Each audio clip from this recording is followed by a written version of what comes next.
Hello all my dear students, अभी अपन करने जा रहे हैं फैक्टराइज और आपके पास क्वेश्चन है वो है 3x² माइनस एक्स माइनस 4 बराबर 0। ये बहुत ही इंपॉर्टेंट क्वेश्चन है 9th और 10th दोनों क्लास के लिए। सबसे पहले तो आपको क्या करना पड़ेगा, मिड टर्म को ब्रेक करना पड़ेगा, यानी माइनस एक्स को तोड़ना पड़ेगा। इस प्रकार तोड़ना पड़ेगा कि ऐड करने पर आपके पास माइनस एक्स ही आए और मल्टीप्लाई करने पर फर्स्ट और लास्ट टर्म के मल्टीप्लाई के बराबर आए, यानी 3 4 जा 12। अब यहाँ पे प्लस इंटू माइनस क्या होगा, माइनस, और x² इसके मल्टीप्लाई में होगा या नहीं होगा, होगा। आपको कहाँ से चढ़ना है, मल्टीप्लाई से चढ़ना है। तो सारे बच्चे ध्यान से देखोगे, मल्टीप्लाई करने पर माइनस आ रहा है, इसका मतलब एक नंबर प्लस का होगा और एक नंबर माइनस का होगा। लेकिन अपन पहले देखते हैं 12 किसकी टेबल में आता है। 12 1 जा 12, 6 2 जा 12 और 4 3 जा 12। तो सबसे पहले तो आप लोग देखो 12 और 1, अगर 12 और 1 को ऐड करते हो तो कितना होता है 13, लेकिन 12 में से 1 को सब्ट्रैक्ट करते हो तो कितना होता है 11, यानी ये तो अपने नहीं बैठ रहा है।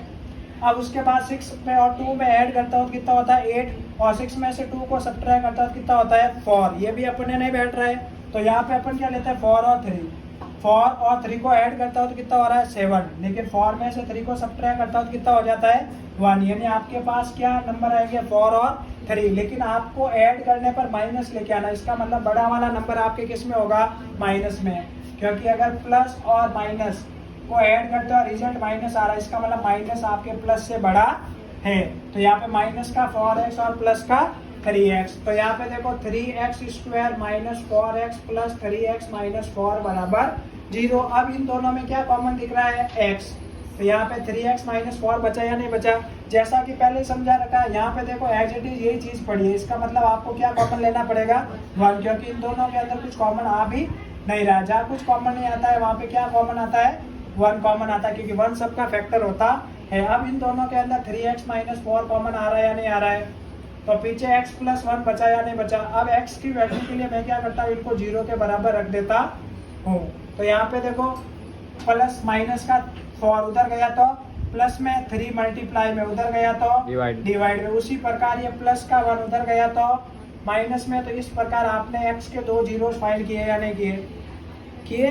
अभी देखो अपन एक नेक्स्ट एग्जांपल लेते हैं, तो इसको आप लोग ध्यान से सुनोगे। देखो नेक्स्ट एग्जांपल आपके पास है वो ये है 12x² माइनस 7x प्लस 1 बराबर 0। बहुत इजी क्वेश्चन है। इधर देखो आपको किसको तोड़ना है, 7x के माइनस को, आई बात समझे, माइनस 7x को तोड़ना है। ऐड करने पर माइनस 7x आए और मल्टीप्लाई करने पर 12 1 जा 12, 12 1 12, यानी 12x² है। अब देखो 12 किसकी टेबल में, 12 1 जा 12, 6 2 जा 12 और 4 3 जा 12। तो यहाँ पे ध्यान से सुनो, देखो सारे बच्चे ध्यान से देखोगे, 12 और 1 ऐड करने पर 13 और सब्ट्रैक्ट करने पर 11 आ रहा है, यानी ये तो अपने काम का है ही नहीं। 6 2 जा 12, 6 और 2 ऐड करने पर 8 और सब्ट्रैक्ट करने पर 4 आ रहा है, यानी ये भी अपने काम का नहीं है। अब देखो 4 3 जा 12 ऐड करने पर 7 आ रहा है या नहीं आ रहा है, यानी 4 और 3। अब यहाँ पे बेटा कॉमन सेंस लगाओ, ऐड करने पर माइनस और मल्टीप्लाई करने पर प्लस, यानी इसका मतलब दोनों नंबर आपके माइनस के हैं, क्योंकि माइनस और माइनस को ऐड करते हैं तो माइनस ही आता है, लेकिन जब माइनस इंटू माइनस करते हैं ना, वो क्या हो जाता है आपका प्लस हो जाता है। तो बेसिक मैथ्स तो आपको आनी चाहिए, ये सारे बच्चे 6th और 7th के अंदर सीख जाते हैं। अब यहाँ पे ध्यान से देखो 12x² minus 4x minus 3x plus 1 बराबर क्या हो गया 0। तो दोनों आपने टुकड़े लिख दिए। अब इधर देखो दोनों में क्या कॉमन आ रहा है 4x, क्योंकि 4 का डिवाइड दोनों में जाता है और x भी कॉमन आ रहा है। x माइनस 1 बचा या नहीं बचा, लेकिन यहाँ पे ध्यान से देखो 12 के अंदर 4 का डिवाइड कितना टाइम जाता है 3 टाइम, तो क्या बचा है 3x माइनस 1। अब यहाँ पे देखो, यहाँ पे आपको लाना तो 3x माइनस 1 है, इन दोनों के अंदर कुछ कॉमन नहीं आता है, तो जहाँ कॉमन कुछ नहीं आता है वहाँ पे क्या कॉमन आता है 1। अब यहाँ पे मुझे 3x को माइनस का प्लस बनाना और इसको प्लस का माइनस बनाना, जब चिन्ह चेंज करने होता है तो क्या कॉमन लेता है माइनस।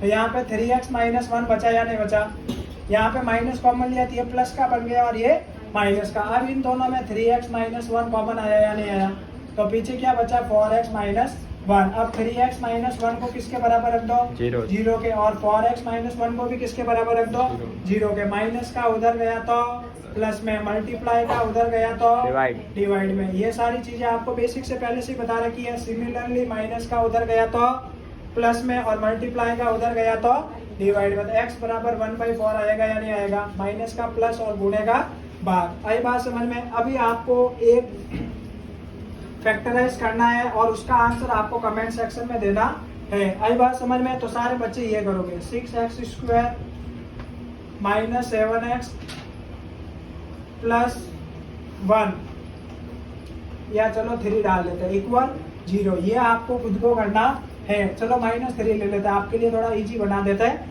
आई बात समझ में। ये सारे आपको खुद को फैक्टराइज करना है। अगर हमारा वीडियो अच्छा लगे तो लाइक करें, कमेंट करें, चैनल को सब्सक्राइब करें और शेयर भी करें अपने दोस्तों के साथ। Thank you.